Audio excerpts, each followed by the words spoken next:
So, um, having sex on the first date, you slut. Um, so in this episode, we're going to talk about the whole idea of having sex with a man on the first date from a male perspective, from a guy's perspective. So, what does a guy think about a woman who actually has sex on the first date? Let me close this door. So, I know a lot of women are concerned about how it looks to the guy, and they don't want to give the guy the wrong impression. I don't want the guy to think, you don't want the guy to think you're a slut or you're a whore, or all these negative things. I know there's a lot of pressure from society. First of all, just like with anything regarding men, regarding women, there is no global absolute answer. Women are different, men are different. So the answers to these questions it's really important to consider who the person is, who the man is that you're referring to. And I think ego has a lot to do with it. But the short answer, and then by the way, my answer that I'm giving you guys is coming from my perspective as a man, like how I feel about this, and also being a man, I have more access than you do as a woman in terms of to what men really think, which is kind of the spirit of the channel here. So with that being said, I think personally for me, the way that I look at it is I think I'm a little bit more in tune with reality as opposed to other men that kind of get caught up in the ego.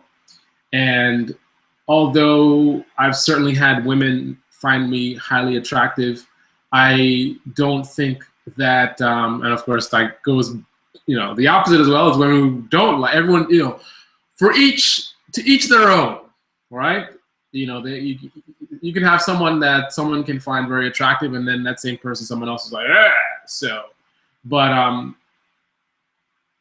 based on that, I don't have an ego to the level to where I think I'm so hot that, a woman is going to make special exception for me.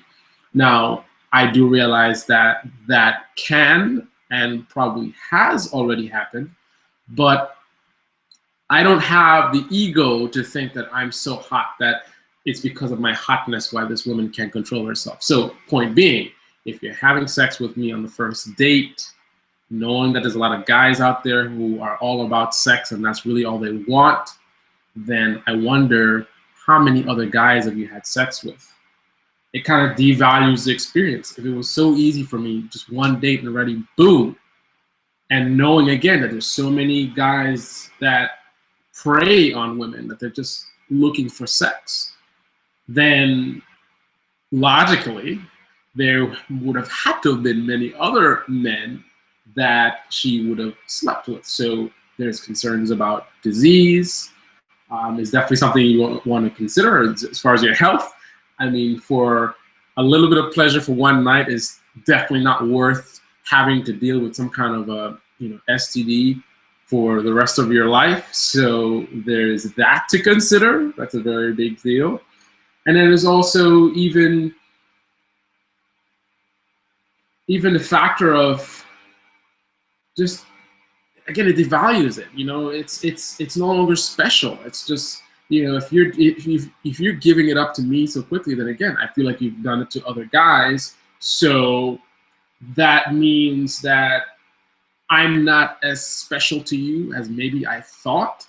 So, that's kind of maybe putting the guy more in a category of just being a piece of meat type of thing. And I know generally that's something women think about, but guys who are honest with themselves, we're human. We have emotions. We have, feelings too.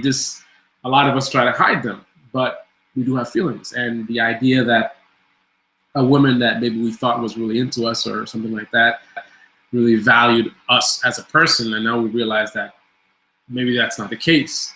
She's just totally sexually open and, making it very easy for guys to have sex with her. So, I guess, and I'm just telling like it is. So this is not scripted. I didn't plan this out. This is just something I felt that this was a concern that women had. I wanted to address it. So I didn't even have my conclusion, but now I'm realizing what I just said. I'm saying that having sex with myself and many other men on the first date, by definition, I'm saying I believe that you've done it for other guys and probably a lot of guys.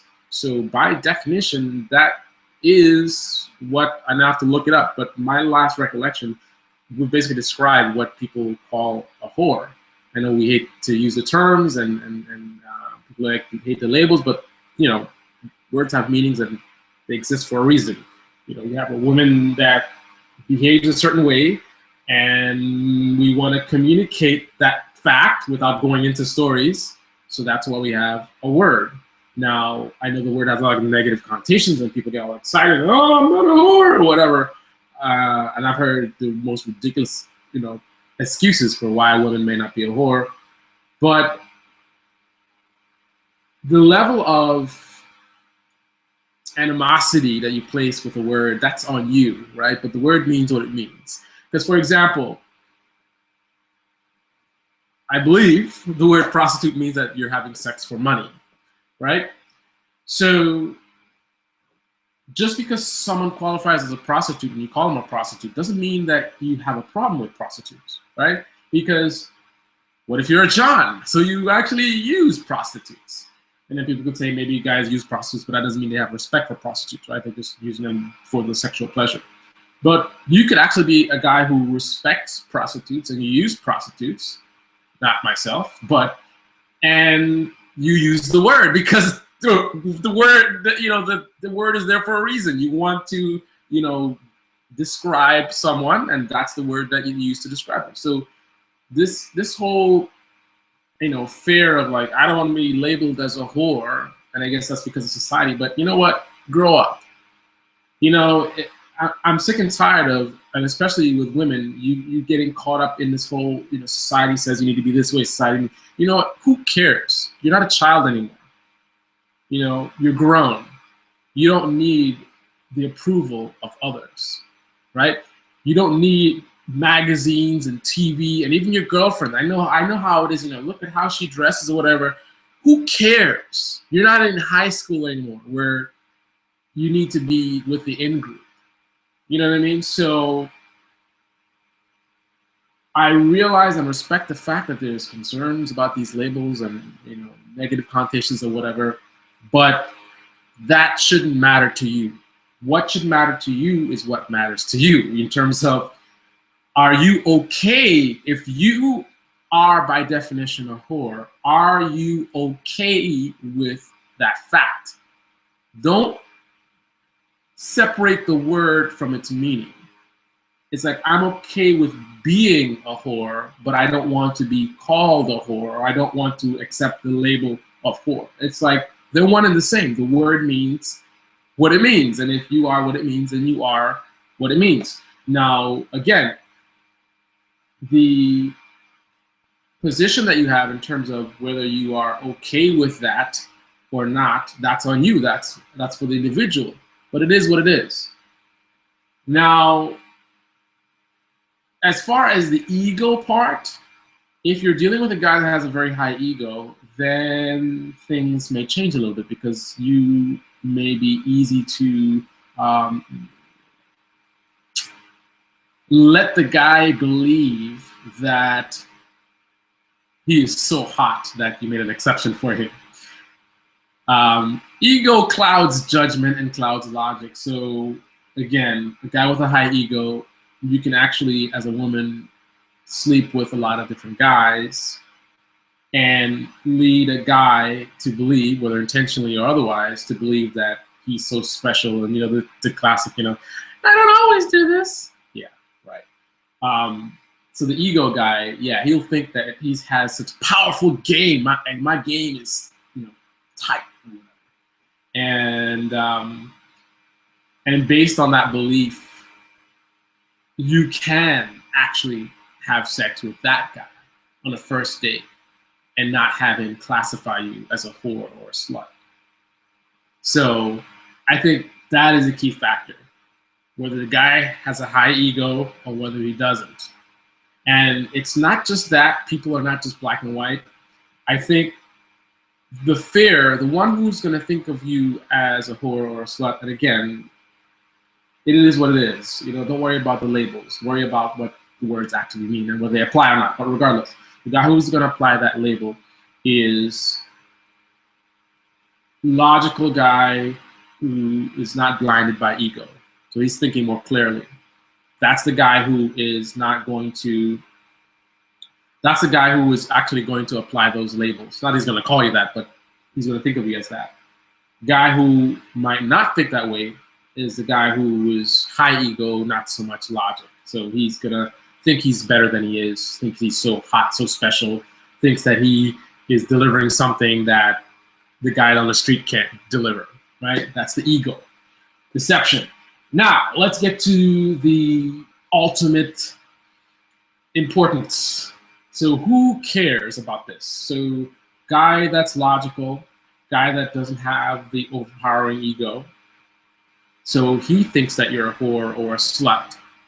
And again, the negative connotation, that's on the individual. The point is that he believes that you've done this with many other guys. So what does that matter, right? You get caught up in little details. Let's get to what really matters. It's not about the labels. It's about what that means. And what does that mean in terms of, okay, so the guy thinks that you are a slut or a whore because you're open to having sex on the first date. So what?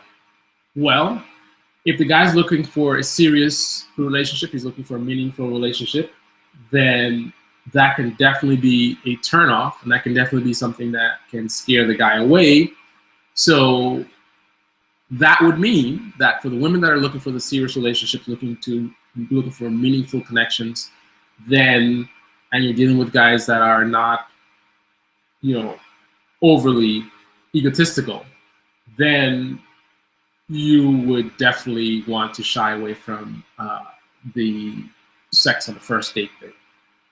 Unless, well, like I said, if you're looking for a meaningful relationship, then that's a very, very bad idea. So the next question you're going to ask me is, how long should you wait?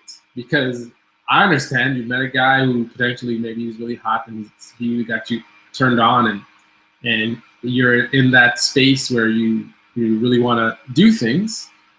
And how long should you hold back on that and forsake that pleasure? Well, that's going to be covered in a future video.